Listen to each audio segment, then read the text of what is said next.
Hello, we were just chatting about you. How are you?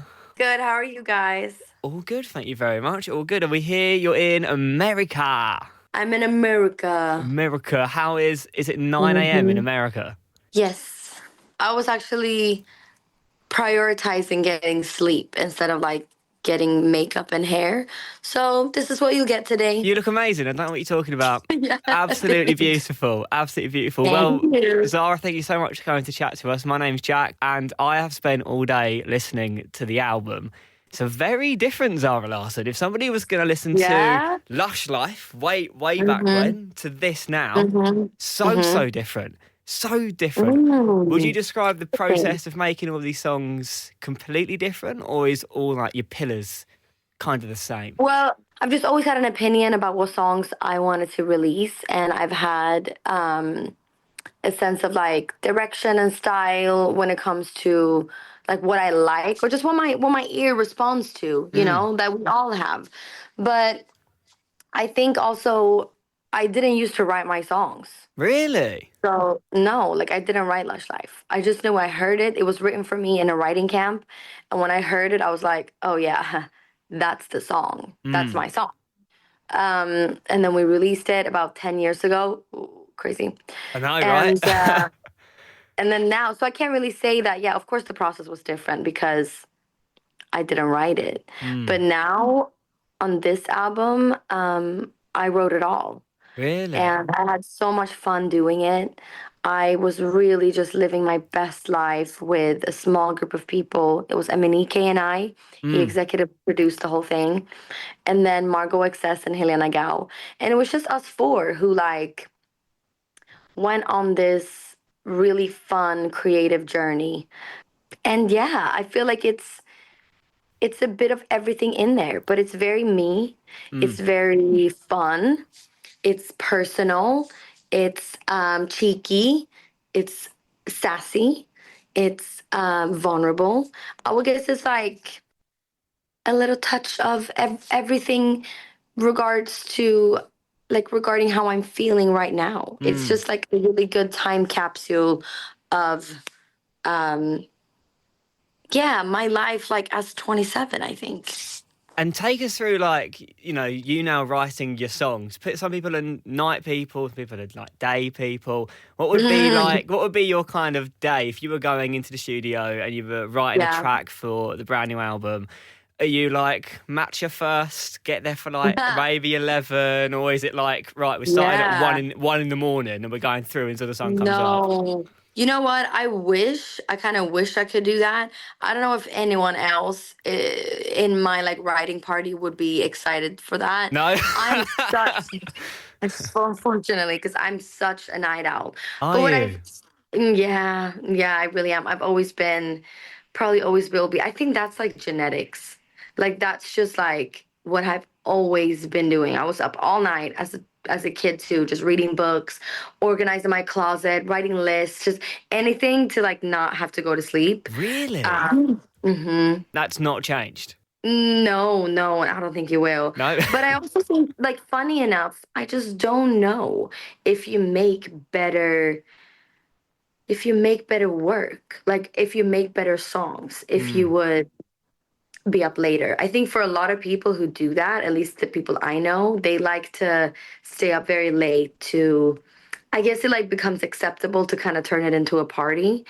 And Yeah. it's not, it's like a bit more strange to like invite people over, like pour up the drinks, like Mm. all of that at 11 a.m. Yeah. But if you come to the studio and it's like, hey, let's get a vibe going, and it's 9 p.m., I think that's a bit more okay. But then it's like, would you actually write a better song, or do True. you just want a party? Yeah. So I I do think it's nice to show up. Usually the standard time for sessions like 1 p.m. Right. Yeah, yeah, 1 It's p.m. okay. And It's all then right. yeah, and then I would say we work until like 7, That's not and bad. A then we good go on six and have a hours. dinner. Yeah, go have a nice dinner, and then we do it all again and again and again and again. Hit music only. KMFM's The Hit List. Hit music only. KMFM's The Hit List. I mean, talking about staying up late, I never knew that actually in Sweden, a midnight sun is a thing. Yeah. It's an actual A lot thing. of people didn't know that. They're like, wow, that's so amazing. You came up with this symbolism. And I'm like, no, that's a real phenomenon. Yeah. Like in Like, the summertime, it's light. Like it's it's really just light. and for anyone that still doesn't know that is listening now, a midnight sun is literally where the sun in Sweden and like I think is it North Sweden? Yeah. Where Anything above like the northern it's like the Arctic Circle. yes, yeah, that's what I was Anything above reading. that. So like Alaska, guess certain parts of Iceland, Canada, Sweden, Norway, just the very north places. Yeah, then the sun in the summertime, it never Never sets. touches the horizon. Never Like it sets. just stays up. Yeah. Have you got any good midnight sun kind of memories? Because that is so cool. Being a Ooh. night owl, I mean, it must just Yeah. be great for you because you're like, it's Yes. always daytime. Yeah. I mean, even I, who is from a more south part of Sweden, Mm. um, even though I didn't grow up like watching the sun all night because that's a bit more up north. But I've definitely seen that up north and it's beautiful. But even like being in Stockholm, I mean my whole summers were just it's just bright. Like even though Mm. the sun isn't still like it does touch the horizon and it goes down, it's not dark. It's like a white night, you know? Wow. It's like a twilight. Mm. So if you go out and you like want to go out partying or whatever and you decide to go home at 2 or 3 whatever and you go outside and it's like It's like, daytime. right. How do you? Yeah. My thing was like, I just wouldn't be able to sleep. I'd be awake all night. But it also Yeah, no, kind you need the blackout. yeah, The you need like blackout light. blackout blinds, blackout Of curtains, course. Yes. everything. But it Yes, yes, does yes. make sense. Like the sound of that song is literally like an all night party. Like you are up. That beat is going. You are moving. Yeah. Was that? Yeah, Is that what you? it's a good like mix of a lot of fun things. Mm. It's a Jersey club beat. It's very dancey. It's like a dance pop song, I would say. It's also quite melodic, and it's very. It's a vocal song. Like I'm really singing on that song, Mm. and I guess some people in the chorus too. There's this long note that I'm holding, and Long? I mean, that is extra. That's more than long. That's huge. That goes on I for a think a lot good of people minute. also thought I was doing some like studio tricks, chopping it up. But that is like fully sang live. I Really? love to do it live. I love to do the like it just goes on and on and on. And when I was recording that in the studio, I was thinking, ooh, I don't know how I'm gonna be able to do this live. I just don't know if it's possible. But I think something like happens in me when I perform it live. It could be the adrenaline. It could be Mm. like just the excitement of like being on stage, like you're channeling, like you're I don't know. It would it but it happens. I am succeeding and it feels amazing. Wow. It's such a beautiful song to me. Like it's really just a love letter to Sweden, but like a Mm. love letter to nature Mm. and love letter to all these little things that I think makes life so beautiful. Like to feel the wind. What? I'm obsessed with the wind. What are you talking about? Like, what is the wind? It's crazy to me. Like, it's so almost sensual. It's so like the fact that we can't see it and it's just around us and it like I love that. The sun, the sunset, the grass, the going into the water, like yeah, summertime in Sweden, or just like nature in general. That That's really what it's about. that right there was my excuse to book on a holiday to Sweden. I think next year. 'Cause Yeah, please come. your facial expressions then, I am already Oh, sold. Do you know what I mean? I mean, even talking about performing, you've been on tour, or have you been performing with Tate McRae recently? yeah, yeah. And I've read that people are literally showing up at the opening time for your set because I mean you're such an icon. It's and- been incredible. Yeah, it Yeah. packs out stadiums, not for Tate necessarily, but for you, which is amazing. Yeah, it is for both of us, I guess I Yeah, would say. you can share it. But You can share it. it's very amazing to see because you're right. Like as an opener, I do my shows in Europe, which is very fun. And I'll have a few dates in the UK that I'm super excited about.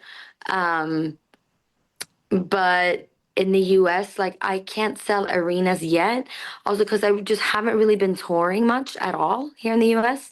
So being an opener, especially for someone like Tate, who I just think has like the most perfect fan base, has been a really good opportunity for me to like gain some new fans and for people to see a taste of like what my show would be. But you never know if they're gonna show up. Like, Yeah. are they gonna be interested? Are they just here to like secure their Their good seats in the seats. pits? Exactly. But it's been so fun to see that it's like pretty packed. I've seen Even the at the pictures. start It's of when packed. we, Packed, yeah, even at packed. the start of when we like begin the show, like people are really in their seats, and I feel like that happened more and more as the show went on. So maybe people been saying like, oh, to each other on TikTok, like, you have to see Zara, which is so fun because that's the goal. That's why Yeah, I of wanted to course. support, to have that like opportunity for people to be inspired or to feel like I want to see that. And then hopefully after seeing my set, feel like I want to go listen to her songs more, or I want to buy a ticket for her own show, which I will also be going out on. So it's like Yes. the perfect warm up. And now I get to go to Europe and like do my show with full production, content, light, outfit changes, band, more dancers, Can like already see just your so many. face. Just that smile. Yeah, Can see oh it yes. coming. All the big bits coming to Europe. Yeah, because Honestly, it's now I only have four dancers. yeah. No, we need That's more it. than That's the that. show. But it's I know, right? But it felt like really big and amazing. But now I get to bring my four girls and all this like amazing extra stuff, um, that will just make it into a show, Yeah. which is like so exciting.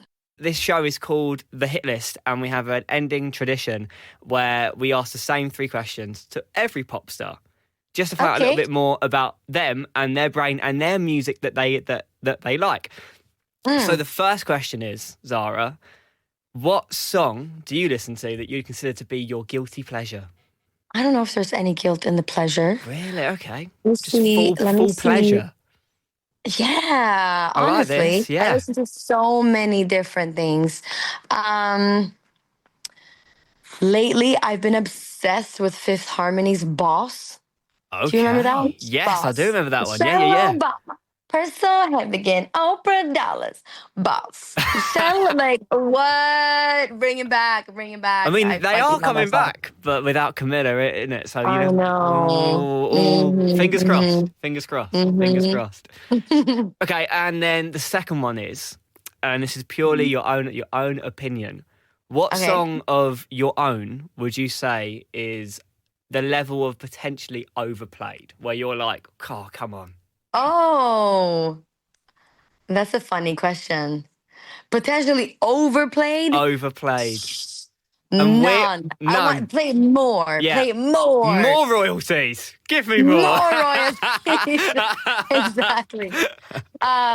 I guess, but it's like I can't even say like, oh, Lush Life. Like, no, that's a No, it's a banger. banger. What? Every summer it is a Simply banger. I banger. I think Yeah, I would say potentially like Lush Life is the summer song. it is Potentially. but still I don't think I hear it enough. You might be out on your own here Thank where no you. song is played enough. Honestly, I that's what I have to say. I think you have to. And then the third and we're fine with that. I actually agree.